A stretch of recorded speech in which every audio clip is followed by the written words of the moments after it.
আমি গুনাহ ছাড়ার জন্য ইনশাআল্লাহ 5 ওয়াক্ত নামাজ পড়তেছি, কিন্তু তারপরেও গুনার কাজ ছাড়তে পারতেছি না। এখন করণীয় কি? গুনার কাজ ছাড়তে পারছেন না, 5 ওয়াক্ত নামাজ পড়ছেন, মাশাআল্লাহ। ইন্নাস সালাতা তানহা আনিল ফাহশাই ওয়াল মুনকার। নামাজটাকে একটু সুন্দর করে পড়েন ভাই। কিরকম সুন্দর করে পড়েন? আমরা বেশিরভাগ মানুষ নামাজ পড়ি খুব হুলস্থুল করি। আমি ব্যক্তিগতভাবে আমার একটা মানবীয় দুর্বলতা হলো আমি একটু হুলস্থুল স্বভাবের মানুষ। এই যে কথা বলে দেখেন না, এত ঘন ঘন কথা বলি।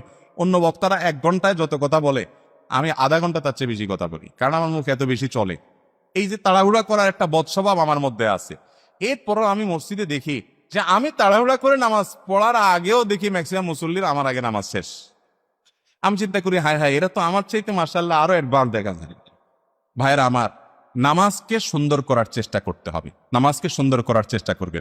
কোনো মানুষকে যদি দেখেন তার নামাজটা খুব ধীরে ধীরে, রুকুতে অনেক সময় দিছে, সহজে উঠে না, রুকু থেকে উঠে সোজা হয়ে দাঁড়ায় অপেক্ষা করছে অনেক সময় ধরে, আস্তে করে সিজদা গেছে, হুলস্থুল না, সিজদা গিয়ে আবার অনেক সময় ধরে সিজদা করে, সিজদা থেকে আস্তে করে উঠছে, শ্রদ্ধা করে আল্লাহর সামনে নিবেদন করছে, সোজা হয়ে টান টান হয়ে বসে অপেক্ষা করছে আস্তে আস্তে, এরপর আবার আস্তে করে সিজদা যাচ্ছে।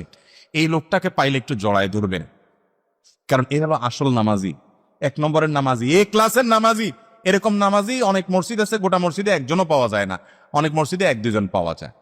আমি ব্যক্তিগতভাবে এরকম কিছু মানুষকে চিনি, আমার বন্ধু বান্ধবের মধ্যে, যে বলছে জেনারেল লাইনের অনেক মানুষ আছে, এরকম অনেক মানুষ আছে আমার কাছে। নাম বললাম না, নাম বললে আপনারা সবাই চিনবেন, সারা দেশে মানুষ চিনবে, সারা দেশে মানুষ চিনবে, কিন্তু নাম বললাম না। এরকম ভাইয়ের আমার আছে, জেনারেল শিক্ষিত মানুষ, ব্যবসায়ী মানুষ, মাদ্রাসার বারান্দাও যায় নাই, কলেজ ইউনিভার্সিটিতে পড়ছে। আমি নামাজের দিকে তাকাই দেখি, আরে আমিও তো এত সুন্দর করে নামাজ পড়ি না। আমি অনুপ্রাণিত হই যে মাশাআল্লাহ, তাহলে আরো সুন্দর করে আরো আস্তে আস্তে নামাজ পড়বো। যে তার 2 রাকাত নামাজে 10 মিনিট টাইম লাগা, দুনিয়ার মিটিং সিটিং ব্যবসা বাণিজ্য সব বললে যাক, নামাজে কোনো ছাড় নেই, কোনো তাড়াহুড়া নেই, কোনো হুলস্থুল নেই। তো আপনি যে গুনাহ থেকে বাঁচতে পারছেন না, নামাজটাকে এইভাবে পড়েন, ইনশাআল্লাহ দেখবেন অপরাধ এবং পাপের প্রবণতা থেকে আল্লাহ তাআলা আপনাকে বাঁচাবেন।